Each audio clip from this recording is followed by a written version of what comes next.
Hello everyone and welcome back to the Odious Soul. My name is Shannon and I got a cat situation.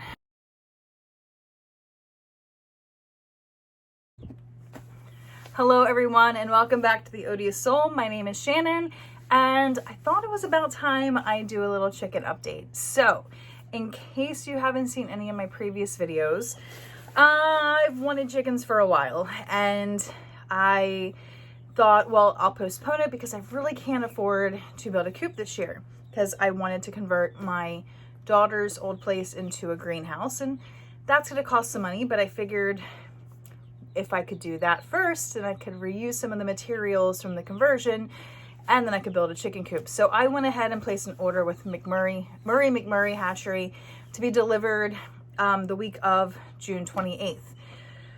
So they didn't have Rhode Island Reds in stock until fall. So I just went ahead and placed an order with some Bar Rocks, some Black Astrolorps, some Americana, and White Orpingtons.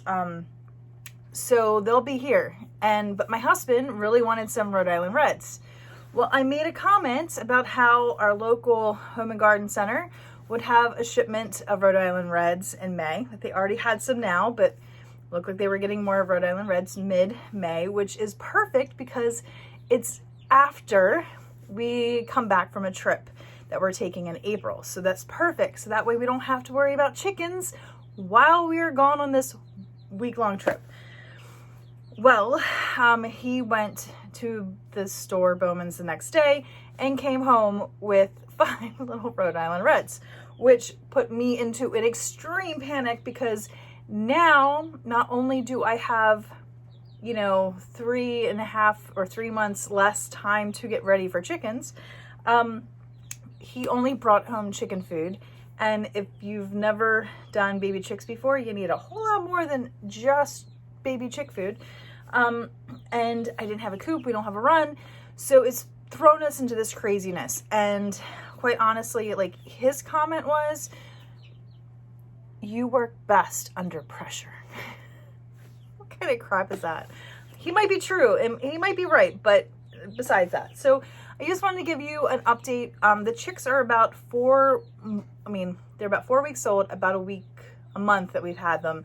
I think Bowman said that they got them in on February 18th. We got them on a Thursday, like a week later. And so they're somewhere around a month old right now. So we have a month left until we absolutely have to kick them out of the house. If you look at other YouTube videos, when do they go outside is kind of the question. So baby chicks from birth to 8 weeks kind of need, or at least till 7 weeks, need to be able to regulate temperature by way of heat lamp or some kind of brooder, some kind of heat source. They will do it all themselves. So you don't need to necessarily put a temperature gauge in there. You can kind of see how they're doing by how they're acting to the heat source. If they're all kind of gathered around the heat source, then maybe you need to bring the heat source closer to them. If they're all scattering away as far away from it as possible, they're probably too hot, and then you can raise up the heat source or kind of move it away. And then quiet chicks are happy chicks. So if they're all gathered together or spread apart and they are making annoying, non-happy chick sounds, then you need to do something different with the heat source. So they're kind of I don't want to say they're self-regulating. I mean, they are to a point, but they're their own temperature gauge and they are a verbal one. So you can easily tell. You can probably hear them happy chirping in the background, actually. So originally I started them off in a cardboard box. Well, they kind of outgrew that cardboard box. So I've created a madness, and I'll show you here in a second on the floor.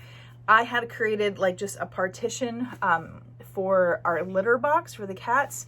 So I since we're not letting cats in the sunroom area right now, which is a total hot mess, I can't wait to have a greenhouse where half this stuff can go into. I repurposed that. I put that as a corner wall, and then I wrapped everything in cardboard boxes, put some trash bags on the ground, piled in a bunch of pine shavings, and just use bricks to kind of keep the cardboard back, you know, so they can't get behind the cardboard. And well, I'll show you what the hot mess I have. But again, you don't need to go and buy like the super expensive plywood right now, because plywood is a ridiculous amount of money, to create something special. You can if you want to, but seriously, like, you can use things around the house. I've seen people use plastic tubs, you know, like the stock takes. You can use anything. You can go to BJ's or your grocery store and see if they have any really big cardboard, like, you know, like the things that like the watermelons come in, like those big displays. Like, those things are perfect for chicken brooding. So the most important thing, oh look, we got a chicken hunter here. He was literally just over there, like, because he hasn't really seen him yet. We don't let him in the sunroom right now. Since I'm in here, I have the door open, so he just kind of wandered in and was like, hey, what's going on, mommy? So you'll see his tail flick by. So I used what I had at this point, and let's show you what that is. All right, so here is my hot mess. So the wood down there is actually the partition I used for the litter box. The cats would go inside the door, and then I had a piece of wood cover the top, and inside was a litter box. It kept the dog from eating what was in the litter box, and then also gave them some privacy. And then you can see I just kind of, that was against the wall. I pulled that out. It's still kind of close to the back. And then I just used 2 layers of cardboard boxes. I have some just wood strips that help hold up an old window screen, which was in the garage just hanging out. And this is actually part of a dog crate that's covering the other side. And I guess I should touch on the lamp too. So this is actually a clothing rack I have from when I had a side hustle before. One of my clients actually gave it to me, and I haven't used it in a while, but I was like, this is perfect for chicken brooding, because I can keep putting it higher and I can just spin it. So if it gets too hot, I can raise it up. If it gets too cold, I can lower it down. So this morning I did something a little different in here. I had the water on a cardboard box, but you know, it was kept getting super dirty. Like, as soon as I clean it, I get dirty, which is infamous with chicks. And the food, they've been knocking it over every day. Like, they've been eating a ton and they keep knocking it over.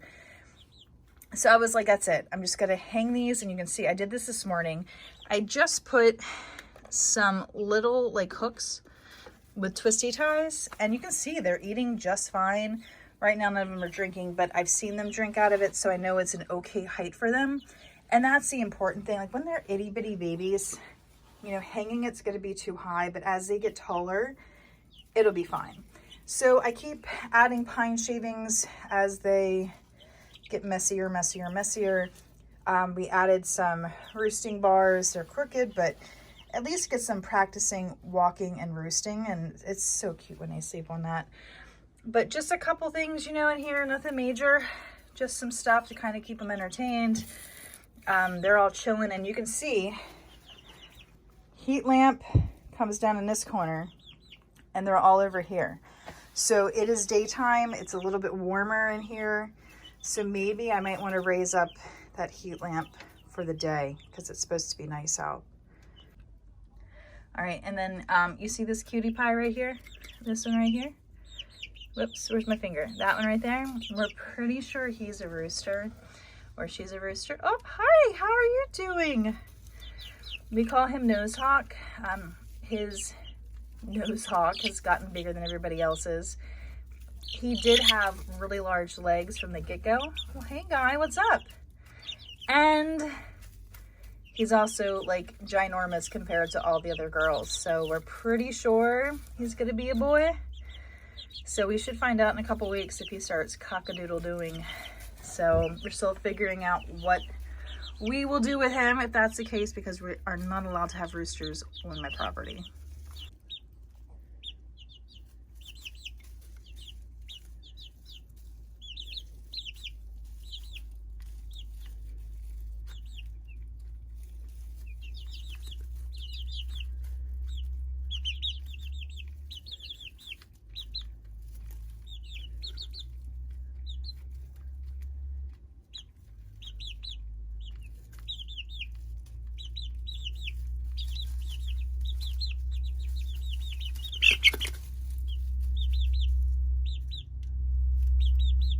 All right, so that's my super quick chicken update.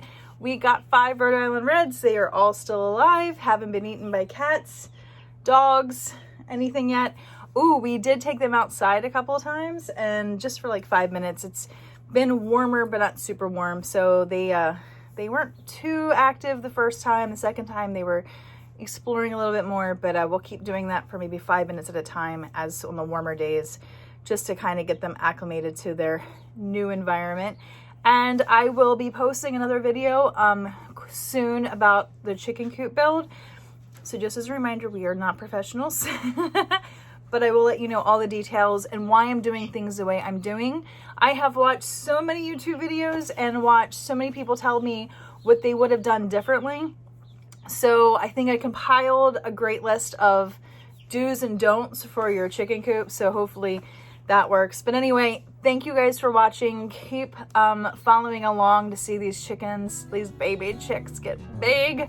And I guess to see how it turns out, you know, if anybody's taking bets on who will survive and who won't. I don't know. God help me. Anyway, thanks again. Take care and see you soon.